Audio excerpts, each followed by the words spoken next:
Hello, everyone. Good evening, everyone. Welcome to ACLT in Conversation with Mr. Andrew Cole.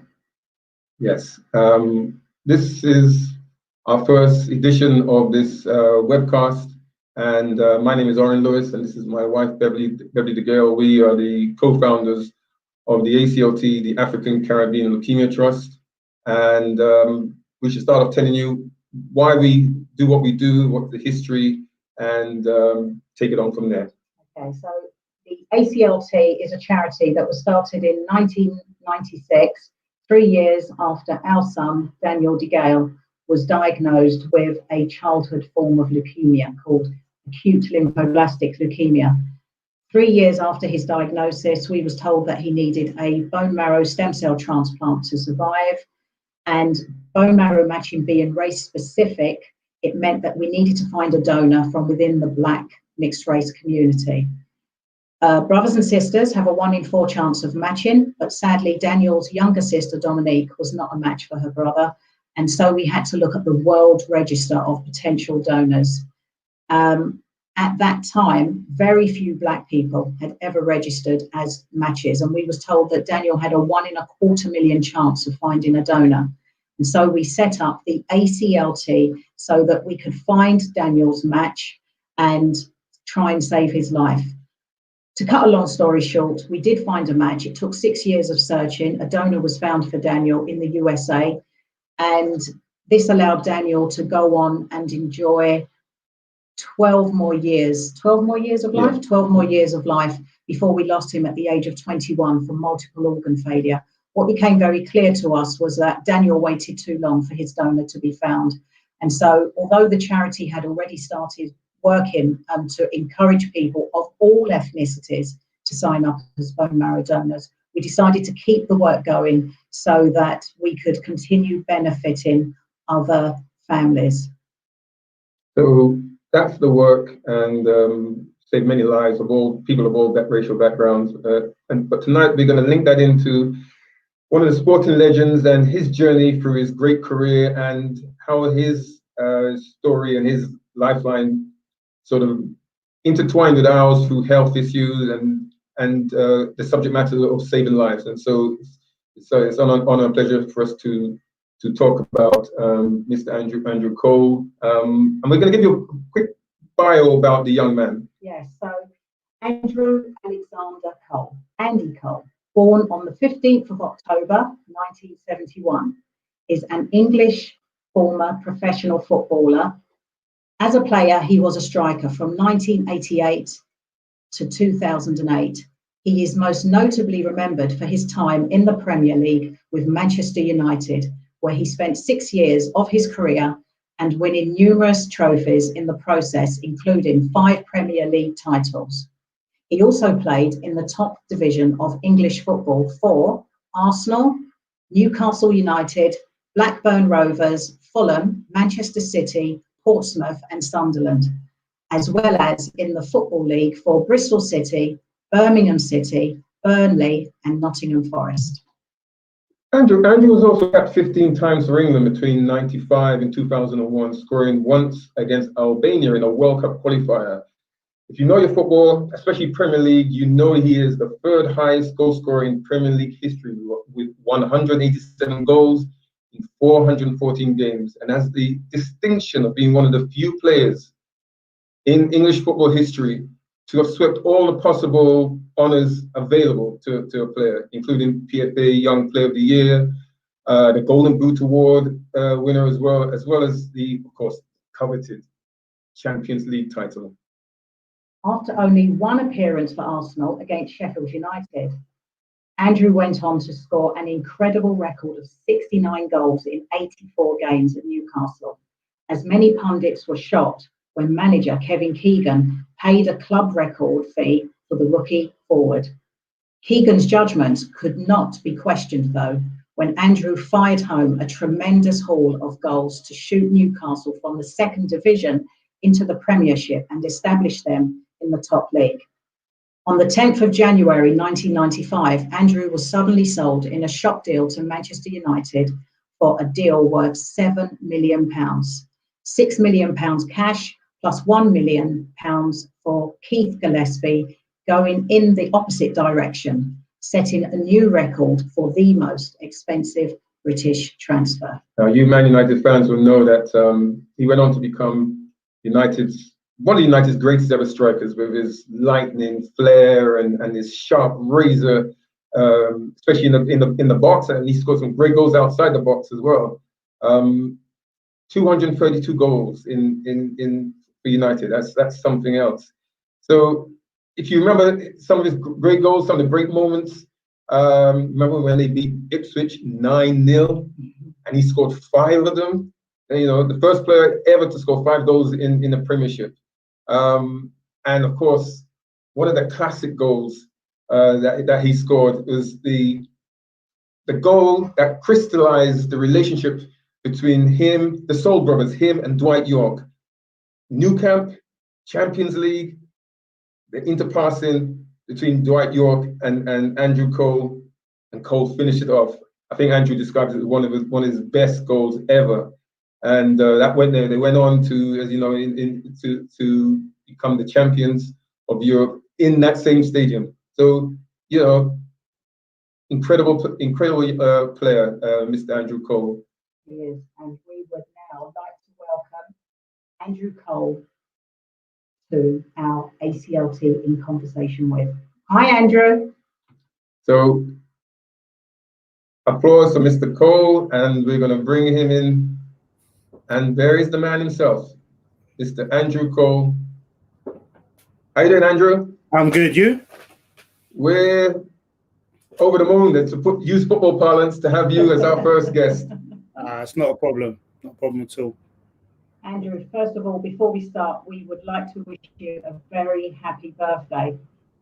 Thank you very much. Before we came on air, we had a quick chat with you and your beautiful daughter, Faith, whilst you're sitting in a restaurant somewhere celebrating.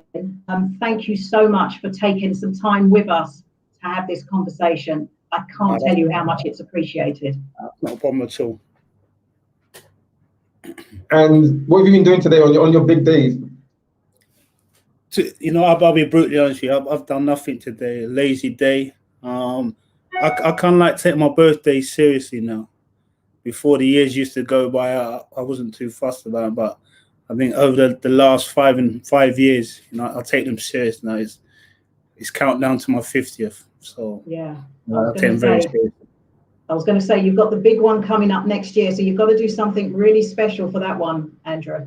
Yeah, I'll keep saying to the kids, you know, if Dad makes 50, he's done extremely well, especially how tough things have been. And the kids keep saying, oh, Dad, you'll be okay, you'll be okay. And everyone's supporting me, you know, which is a good thing. So I've just got to stay positive and, you know, I'll get there in the end.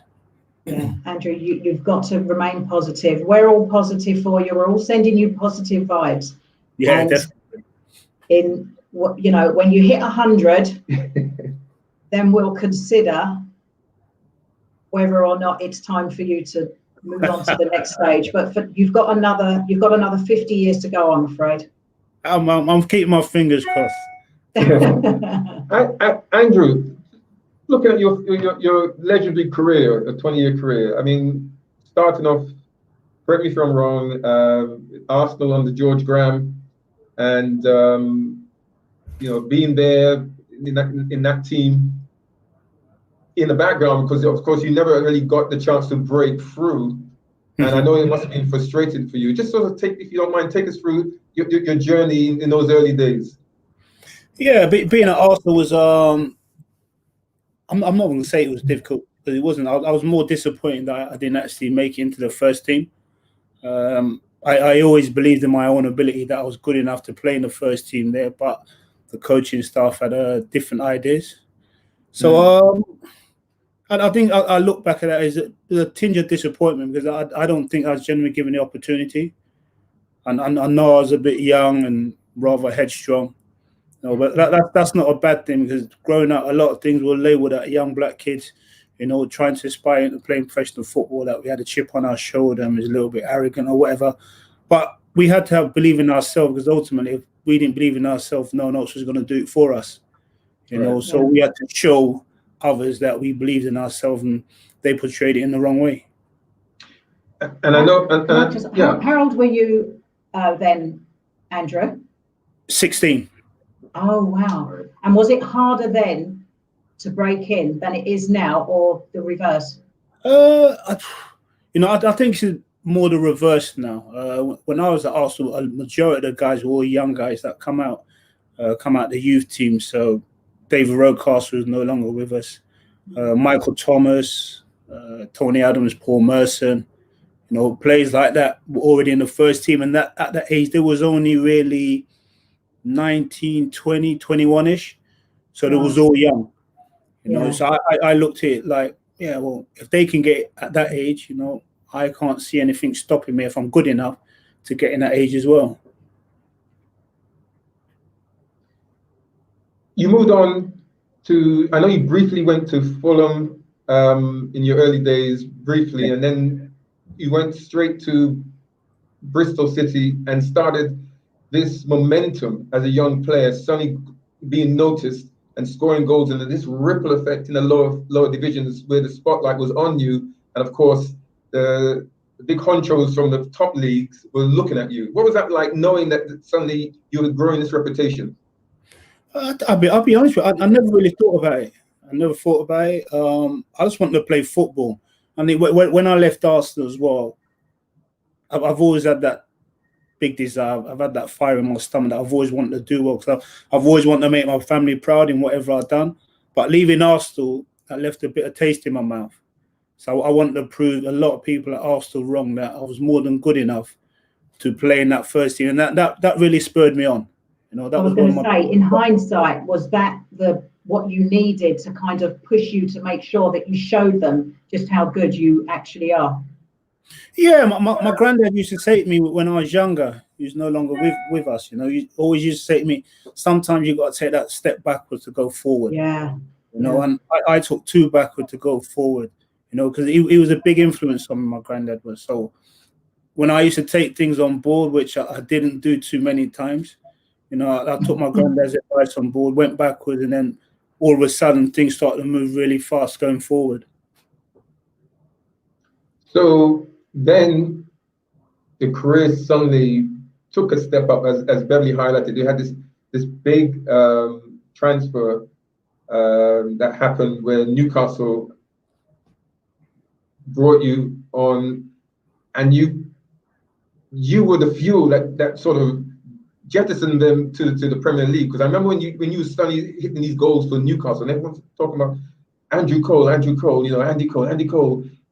And you took them into the Premiership, and you kept that momentum, and suddenly you were the major star. You, and of course you had Peter Beardsley assisting you with a lot of assists to goals. You must have been in goal scoring heaven to suddenly everything you touched turned to gold. Yeah, I think that's where the self-belief comes in. I played in a great team as well. I'm not an individual who's going to sit and talk about myself and what I did. I think football's a team game, and without my teammates, I wouldn't be having this conversation with you now. So they helped me along the way, give me the opportunity to score as many goals as I did do. Gave me the opportunity for everyone to be talking about me.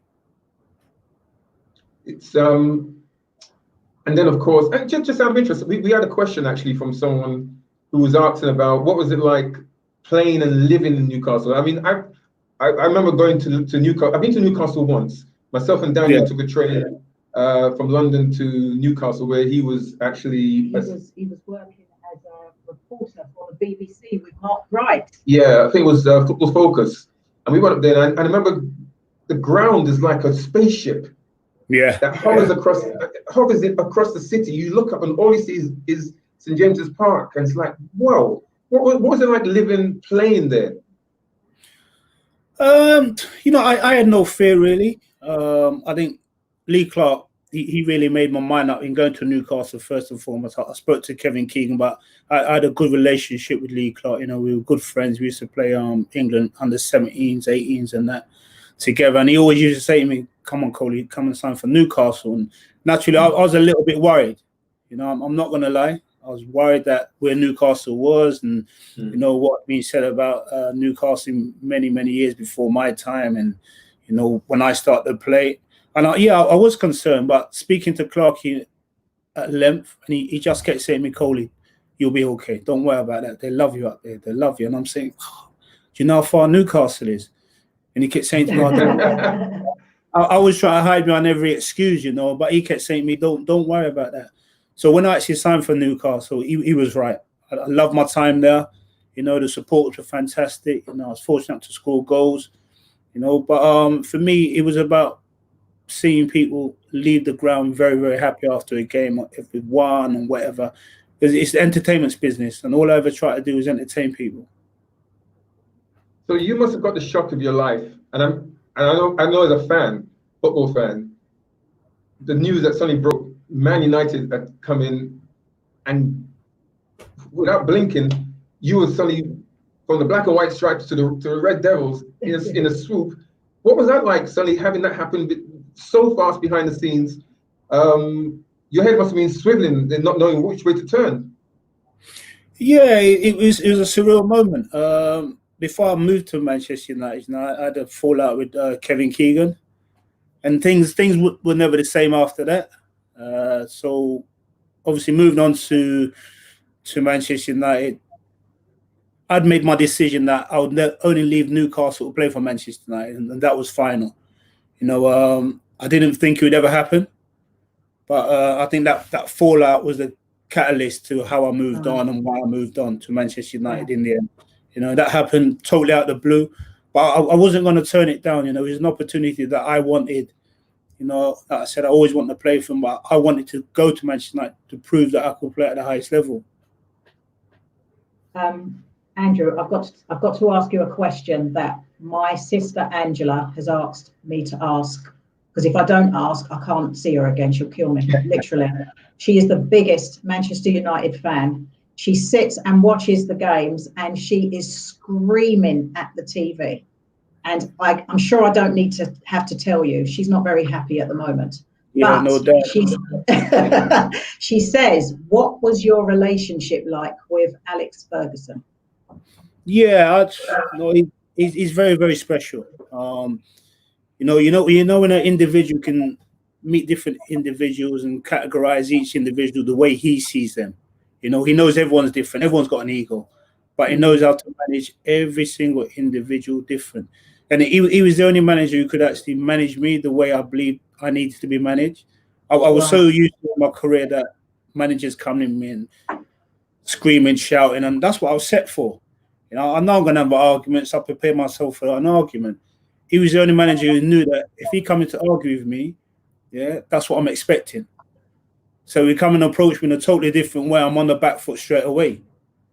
And then he'll talk to you, reason with you, and then you turn around and think to yourself, oh, yeah, that's fair enough. I know where you're coming from, instead of the aggressive approach, which is football. You know, he was very good. He was very family orientated as well. You know, he wants you to be happy at home and all those kind of things. You know, worried about your kids, and just to try and get the best out of you as an individual. He's a special man. One of a kind. Yes, 100%. Yeah, and I know in the early days in United, it was high expectation of you because you scored so many goals for Newcastle, and you had all these stars. You had Cantona around. You had Scholes, and all these great legends, Roy Keane. To then be expected to score all these goals just like that, and to have the chances, and sometimes it wouldn't happen for you. And one incredible game we watched, we were on holiday in Cyprus watching Blackburn playing Liverpool whilst you guys were playing West Ham, and it was all on the line. If United won, you won the title. Mm-hmm. But if you didn't win and something happened at the other, and Blackburn won or got a draw, they would win the title. And you can imagine the frustration when chances came and went, and you were the key person, and it just wasn't happening for you on that day. How frustrating was that?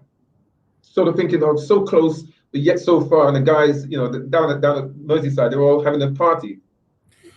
I've got to agree on that. That was possibly one of the sweetest parts of my life and one of the worst at the same time. 95, my firstborn was born. My son was born, and I was delighted that he'd come into the world. I'm delighted to be a father, but I had a lot of madness going on around that situation. And then we get to the end of the season, and unfortunately, we don't win the Premier League, and the chances that you're speaking about there, unfortunately for me, didn't go in. So it was a bittersweet. Knowing that my son was here, he was healthy. I was proud to be a father. On the flip side of that, Man United have ended up not winning the league, and I'm taking flack on the other side. But that's part of growing up. That's part of growing up. That's part of football. Coincidentally, in 99, it turns a full circle. Yeah. I'm fortunate to get the goal. We go on, we beat Tottenham, and that's the first leg of going on to win the treble. But I'm a big believer in fate, and things will happen when they're meant to happen. Yeah. Exactly. And interesting, you're talking about when you guys did the treble. Of course, Daniel, a diehard Man United fan, and you were always his number one. And he, that year when you guys did the treble was a big year and a season for Daniel, because he'd been waiting so long for, as you know, his bone marrow stem cell transplant. You, I think a couple of years before, maybe was it the year before we met. And Andrew, do you remember when myself, Yeah, Daniel, and Dominique came up to meet you? Yeah. That was quite something. I think he was so in awe. I can't even remember if he opened his mouth. Just sitting looking at you, but I think that was in 1998. 98. Okay, so it was during that time, and then of course you had that you won the league, you won the cup, you're going for the treble, Champions League, and that running, especially when you beat Juventus, and that incredible match when you beat Juventus. Roy Keane led the team and got himself booked, which meant he couldn't be in the final, but led with you guys, and the Soul Brothers, you and Dwight leading the team, got to the final. And then that magic night in Barcelona was actually a couple of weeks before Daniel was meant to have his bone marrow transplant. And you got to imagine the scene, Andrew, that we're watching you guys in final. You've gone 1-0 down. Daniel's in his dressing gown and he's watching. We're all there. And I kept saying to him, they're going to do it. They're going to do it. Something's going to happen. They're going to do it. And of course, you got down to the last minute or two, and then this miracle. Yeah. And you can imagine pandemonium at our end. Now, Orin, I've got to tell you, Orin is a Chelsea fan. So he is not supporting Manchester United.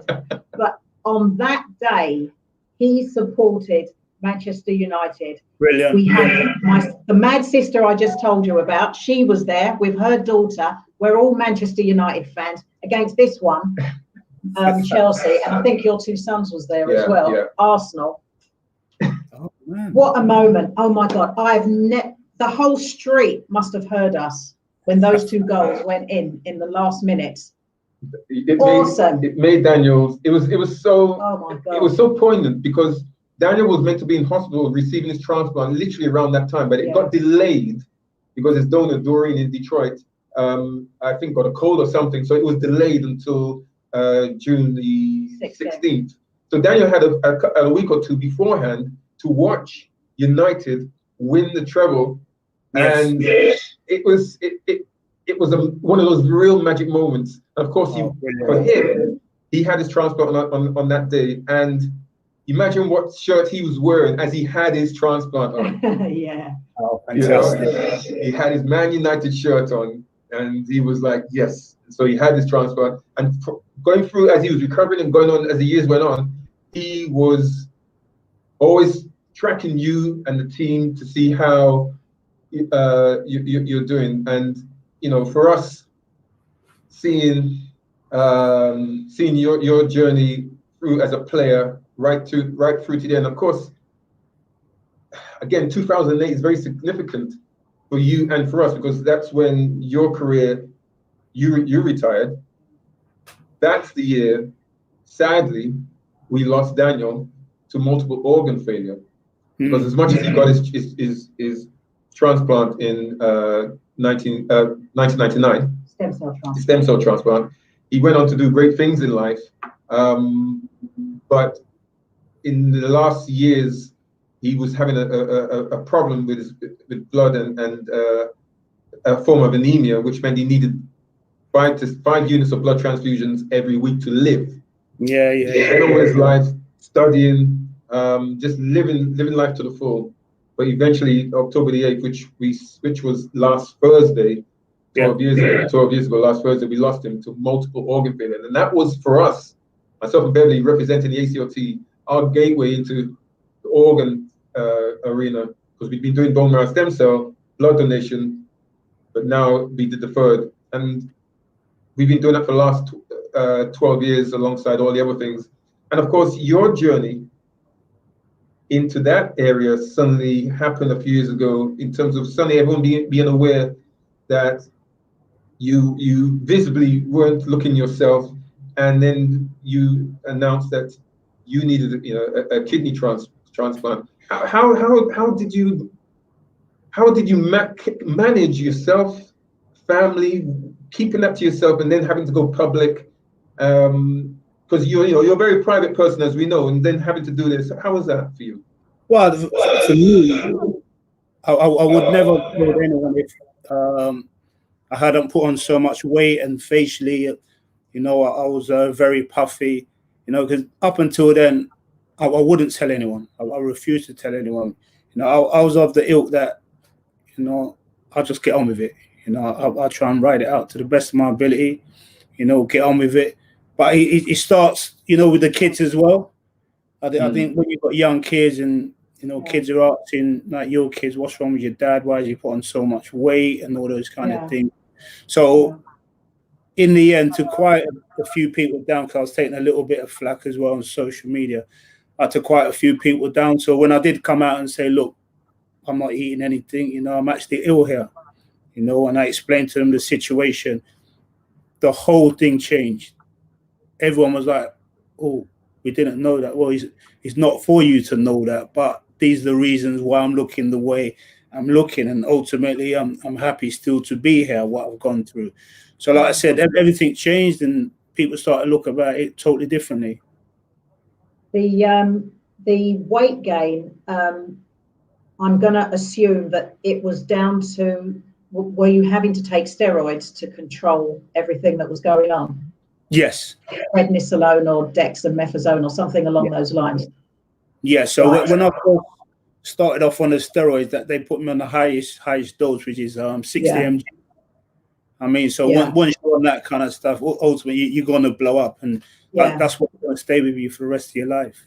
Yeah, absolutely. We had the same with Dan when he was on steroids, on the maximum doses again, Andrew, and he would just blow up completely. And people can be very cruel when they don't know what's going on. And it kind of reminds me of what happened recently with Chadwick Boseman, who had the reverse, where he was at stages where he was losing lots of weight, and people were commenting on social media about his loss, and it just makes me feel that people just need to be very mindful of what they're saying to people, because you just never know what is going on in people's lives. Yeah, 100%. Yeah,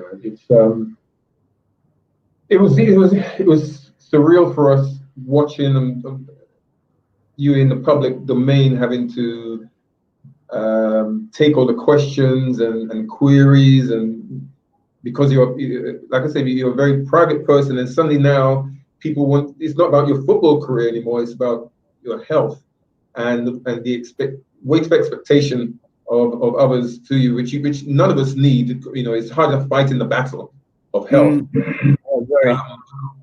How you managed it was so commendable, and inspiring. In your quiet way, some people shout it from the rooftops, but you in your way of quietness very much got people thinking. probing, talking about organ donation. As you know, Andrew, the law recently for everyone in this country, in England, changed. Yep. May, where everyone who's over the age of 18 is classified as having, as being an organ donor. Being an organ donor. This is my That's card right. of having Unless you opt out. say yes. Yeah.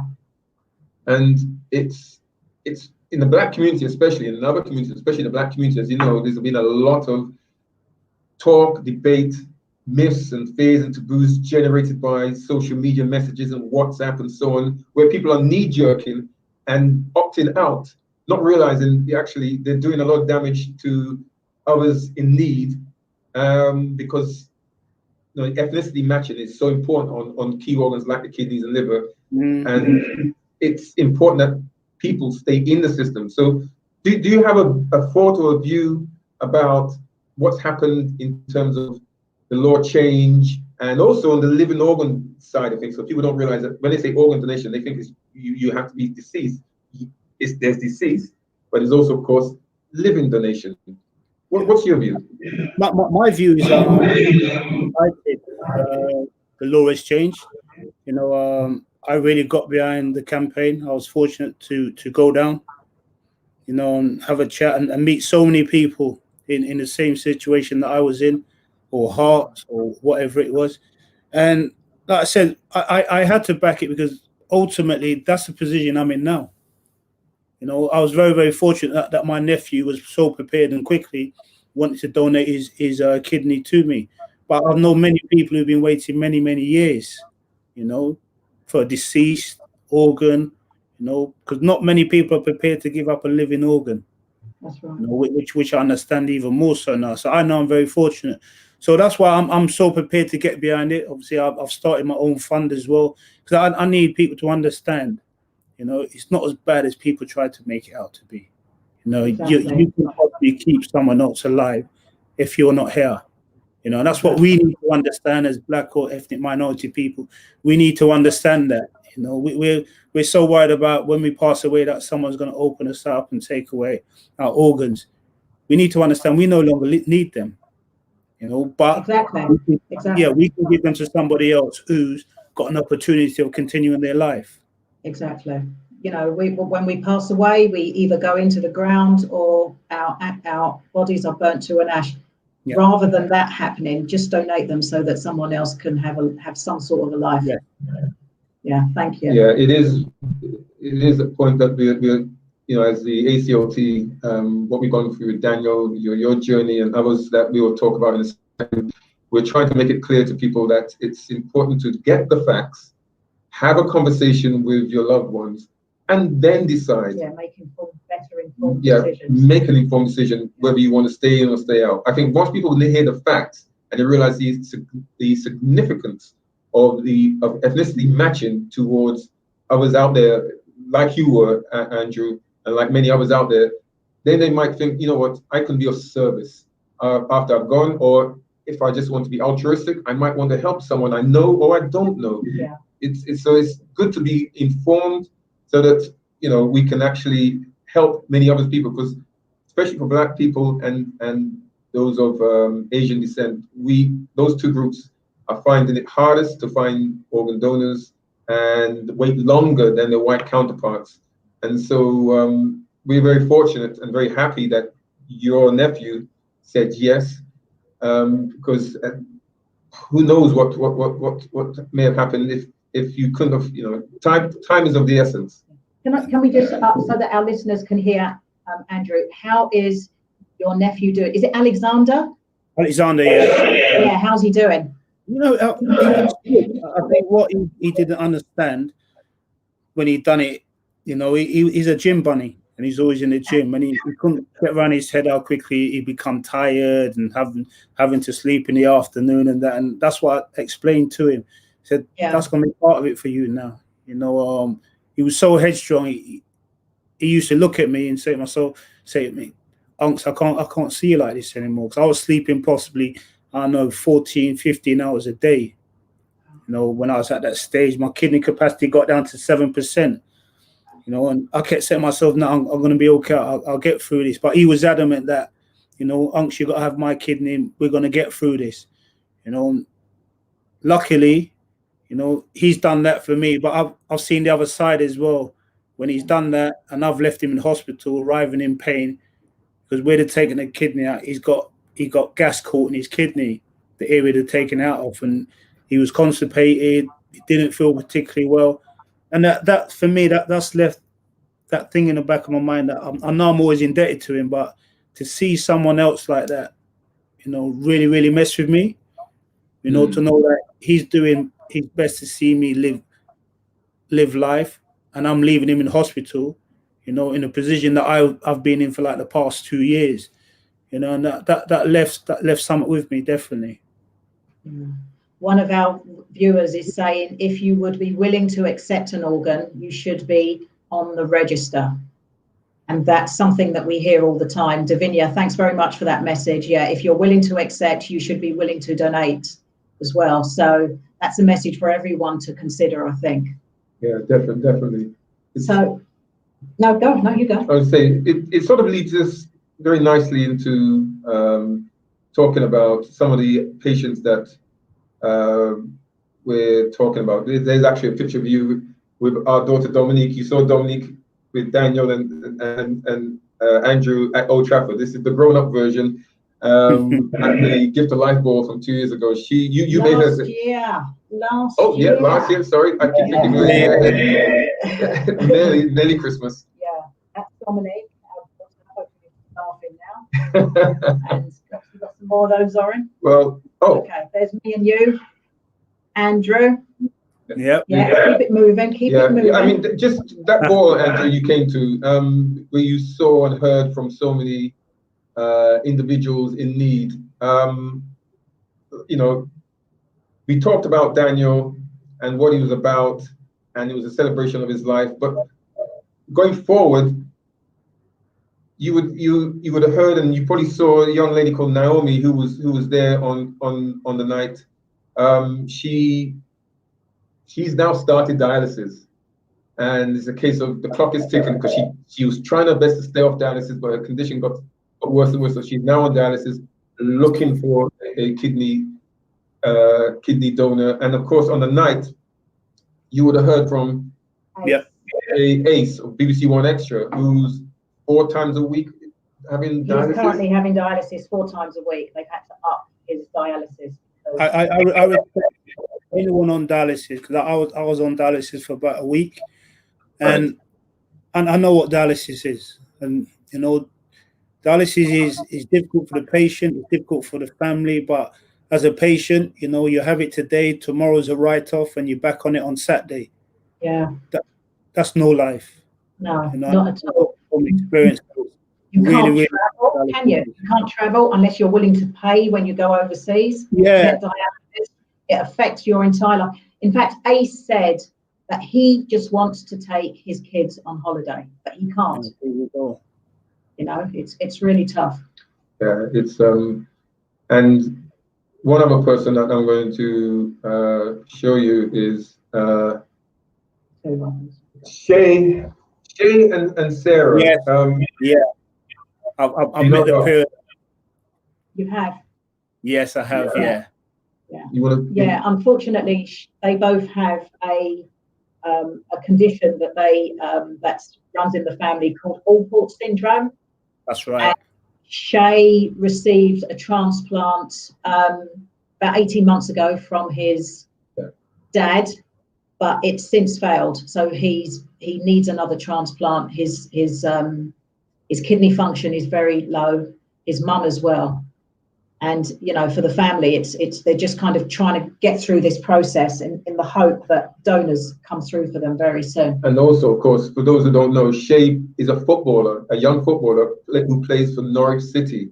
So it's affecting his health. I mean, to play football at this level and to have a serious condition like he's got is really hard. And as you've met him, Andrew, and you can see he's forward thinking, but of course he's always looking over his shoulder thinking what's going to happen with his health. That's why I've taken so much off the young generation regarding this illness, because it's not easy. It drags you down mentally. It's tough, physically tough. I'm an individual. I always push myself, and I know I'm not supposed to do it, but I have to, because I have to believe that my capabilities are still what they are.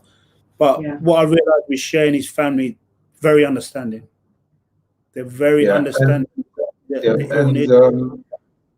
To you as an individual, physically, and I've realized if you don't have the family who want to understand it, who want to try and help you through that process, and understand one day you're going to be up, the other day you're going to be down, you will find it tough, really, really tough. I think for me personally, that's why I found it even tougher for me.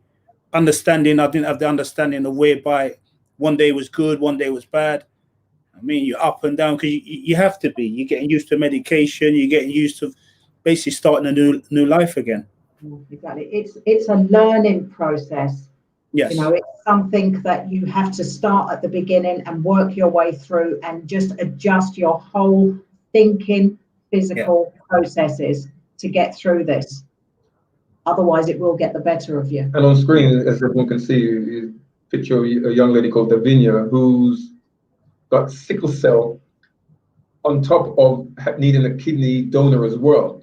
Wow. And so that's extra ultra tough because of the urgency of needing possibly regular blood donations as part of the quality of life care, where there's a need for ethnicity matching and more Black people to give blood to enable individuals like Davinia to have a better quality of life.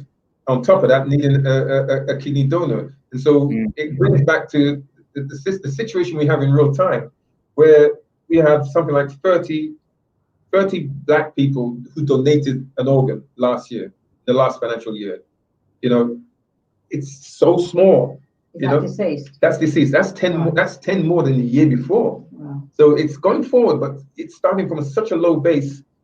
And on the liver donation side, 26 individuals did what your nephew did, Andrew. 26 Black people donated an organ. These numbers are minuscule in the scheme of things. So we really need more people to seriously consider staying in the system as a deceased organ donor.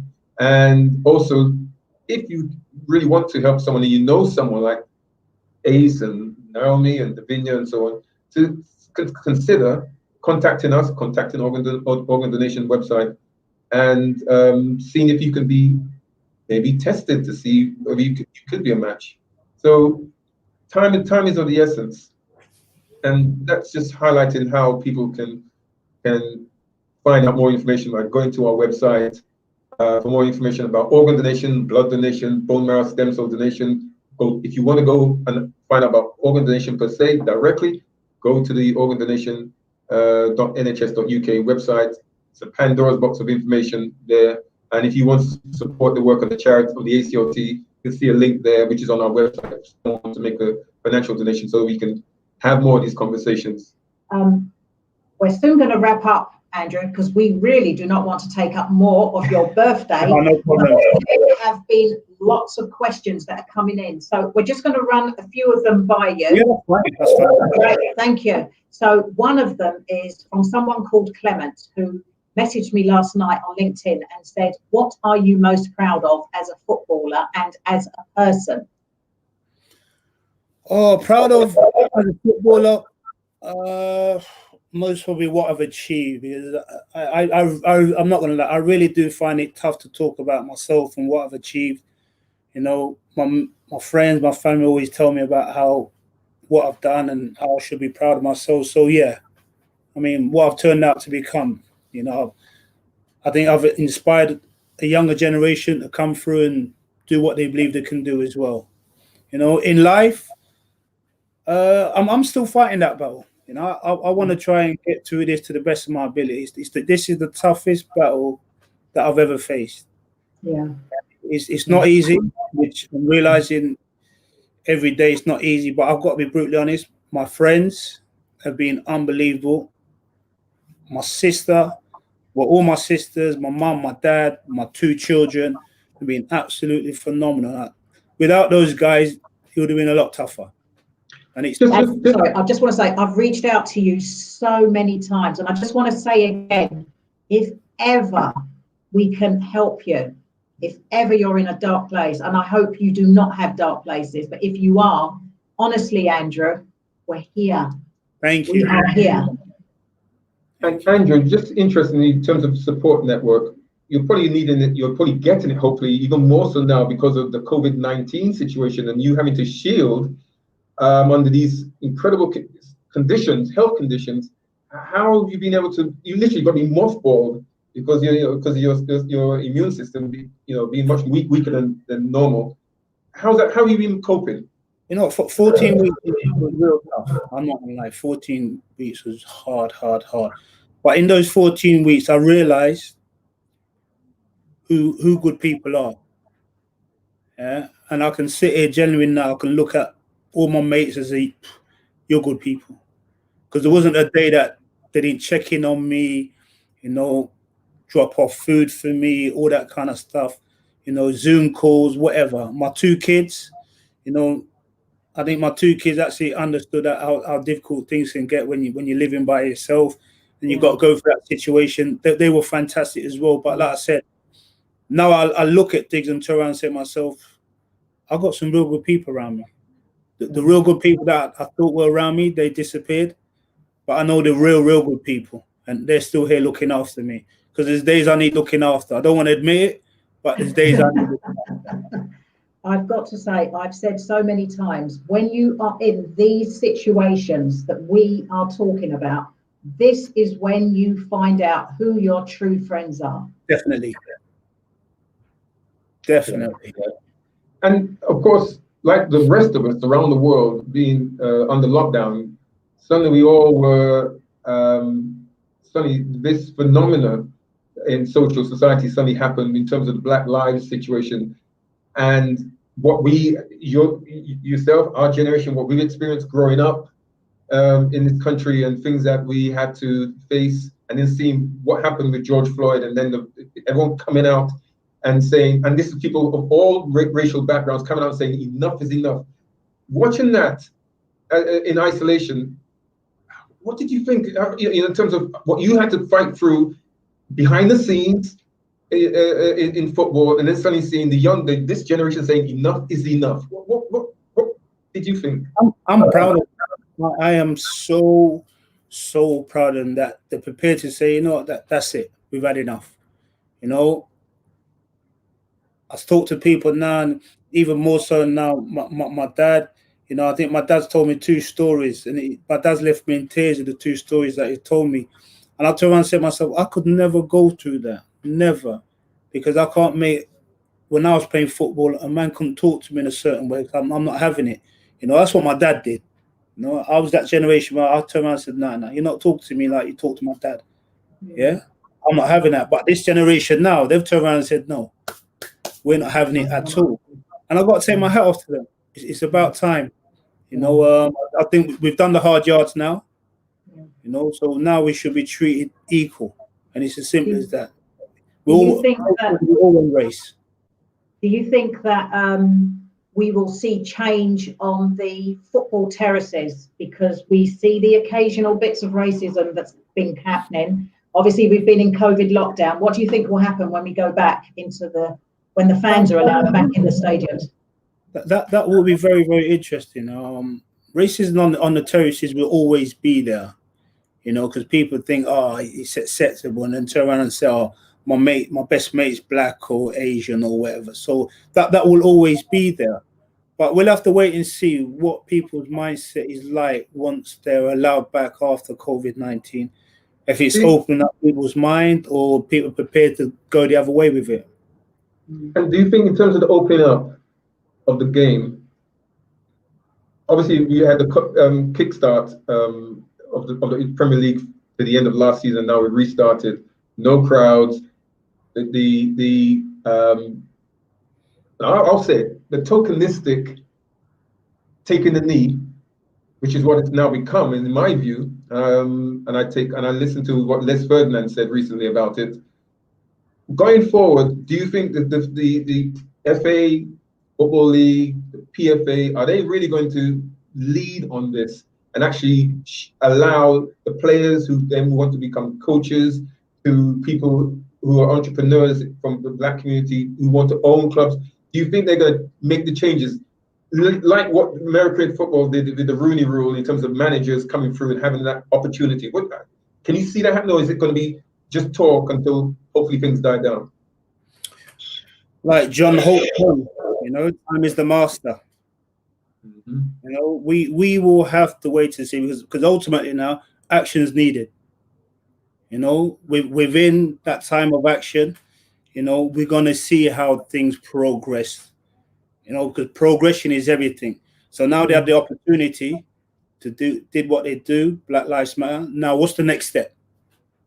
What is the next step moving forward? So we'll know within the next 6 months what the next steps are. If we're still in the same position that we're in now, in 6 months' time, then we can turn around and say, well, we're not making no progress. But time is definitely the master, 100%. Yeah, absolutely. No, I was just going to say, just link to that. Right now, there's talk about Project Breakaway, with the top 6 clubs wanting to do their own thing and really shake up the football hierarchy. And of course, for the fans, starting on Saturday, having to pay $14.95 to watch their favorite team because it's not shown live now on the TV screens. Do you think they're taking this for a laugh? Do you think they're really taking a pee as such? Yeah, I do. I'm grateful. Considering we're going through the pandemic, considering people losing jobs, considering people who haven't lost their jobs can't go to work and on the furlough scheme, to be asking people to generate, $15.95. You got Sky, you got BT, you got Netflix, you got all these other subscription fees you got to pay. And then someone turns around and says, "Oh, you got to pay another £16." No, come on, man. That is the liberty. But they're going to turn around and say they need to try and generate money. The world, everyone needs to try and generate money. It's not just football. So I'm not condoning that behavior, and I think they really need to have a look at that. Yeah, definitely. So you was going to ask a question? No, I was going to ask you another random question. DJ Spoonie, do you know him? Yes, I do. Right, he's asked, does he ever wish he played for Liverpool? Supposed to be no can't cuss no bad word, yeah? The man want to swear at me. I said to him, you must be joking. But I said, I'm going to ask. Huh? He knows I can't swear. I'm live on TV now. Right, you've given me your answer. Thank you very much. And just thinking, going back to the football scenario, who was your favorite player growing up? Who was the one that was your idol as a football? I mean, for me, it was Pele. He represented, seeing Brazil in those yellow shirts and all these black players and the jewel in the crown being Pele. He was my go-to. Who was yours? Sir Regis. Right. Sir Regis, he's the guy. Cyril is the guy. And without Cyril, he's the back of my family. But without Cyril, I'm not playing football. I just love the way he conducted himself. He was a consummate gentleman, to take the flack he did for people like me to come through. Cyril was the man. Yeah. We met him once. We met him twice. Was it twice? Twice, yeah. And and you saw Julia last year. Yes. The ball. Yeah. Yeah. Yeah. Beautiful man. Beautiful man. Yeah, such a shock. It is just such a shock. So we've got another 5 or 6 minutes before we wrap this up. I'm hoping everyone who's watching on the different platforms are enjoying this in this first broadcast of ours, and it seems appropriate having the legend, Daniel's favorite, Mr. Andrew Cole being there. There are lots of happy birthday messages that people are sending you, so I'll just give you an all-in-one happy birthday from some of the people that are watching and listening. And can you page it up so we can just see some of those messages in case there's anything there that we could ask that sounds like a really good question? Well, there's a couple of questions about in terms of how you manage You know. Okay. Lady called Verna has just said, my godson, I think that's Kiri, who is watching, had 2 kidney transplants and 3 heart attacks at the age of 28. Totally understand what Andrew went through. And there's an Arsenal link here because this is a happy birthday message from Debbie Wright and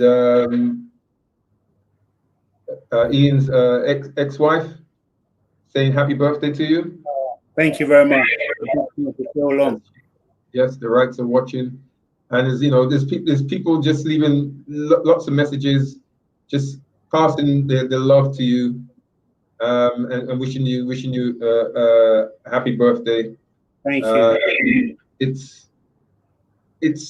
for us. It's so heartwarming to have you on board this initial journey of ours. Just want to highlight a few people going forward. The next guest that we've got coming on, we mentioned him earlier. Next Thursday, same time, 7 p.m. DJ Ace of Weekly One Extra will be talking about his journey, ongoing journey, needing a kidney transplant, and also talking about his musical background. Yeah, his music career. The many famous musicians and celebrities who've passed through the studio and had a chat with him. So he's going to enlighten us all on the music side and also his personal journey that he's got at the moment. And in the following week, Miss Alesha Dixon is going to be here and talking to us about Britain's Got Talent and her connection with the ACLT, which goes back a long way. People do not realize she very much stepped up to the plate. One of our campaigns many years ago. The following week, we've got Audrey Indome, who's a member of the Receipts podcast, a very influential online group of young ladies who do podcasts that has a huge following. And a few weeks ago raised about £4,000 for ACLT. Yeah, there's the 3 of them together. So we've got Audrey, and we're speaking to 1 or 2 others who are very much showing interest about talking about their relationship with the ACLT, and really just wanting to highlight, Andrew, that we definitely want to celebrate your birthday as you are right there. So look, this is what we've got. We've each got a champagne glass, or a wine glass, actually, a wine glass. And Andy, we got ourselves some champagne, which we're going to pour now. This is digital, people, so we can't share it with you. But we want to say, Andrew, happy birthday. Yeah. Thank happy you. birthday.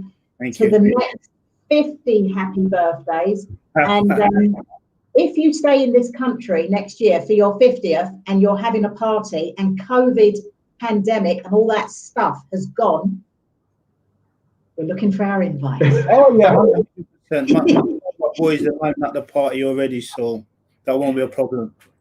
Oh no, thank you so much. And Faith, is Faith still there? Yes, she is. Yeah.